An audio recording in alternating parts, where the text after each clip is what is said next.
والوں کی ہدایت کا مرکز ہے۔ پھر فرمایا کہ وَآیَاتٌ بَیِّنَاتٌ، اس شہر کے اندر میری قدرت کی نشانیاں ہیں۔ وَمَقَامُ ابراہیم، اور مقام ابراہیم ہے۔ اللہ اکبر۔ جب مکے کو عظمت نہیں ملی تھی، کالے کالے پہاڑ دیکھ کر کے دل دہل جایا کرتے تھے۔ انسان کالے پہاڑوں کو دیکھ کر کے گھبرا جاتا تھا۔ جب سے اللہ نے اس بلد امین کے اندر اپنا گھر بیت اللہ بنایا ہے، اب جب کوئی مسلمان جاتا ہے، پہلے منظر یہ تھا کہ کالے پہاڑوں کو دیکھ کر بندہ ڈر جایا کرتا تھا۔ اب جب کوئی بندہ بیت اللہ جاتا ہے، جب اس کی نظر کالے غلاف پر پڑتی ہے، اس کے سینے میں ٹھنڈ پڑ جاتی ہے، اس کے سینے میں ٹھنڈ پڑ جاتی ہے۔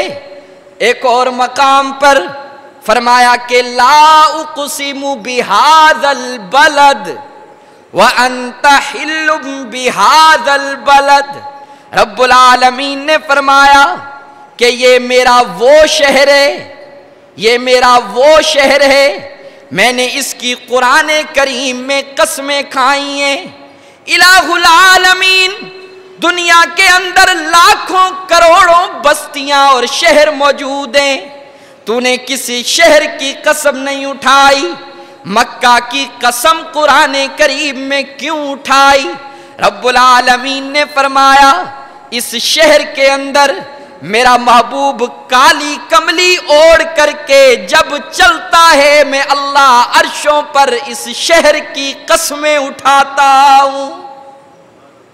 دو مقام ہو گئے، اب تیسرا مقام فرمایا کہ والتینی والزیتونی وطور سینین وَهَذَا الْبَلَدِ الْأَمِينَ، فرمایا کہ لوگوں مجھے تین کی قسم ہے، مجھے زیتون کی قسم ہے، مجھے طور کی قسم ہے، اور مجھے اس بلد امین کی قسم ہے۔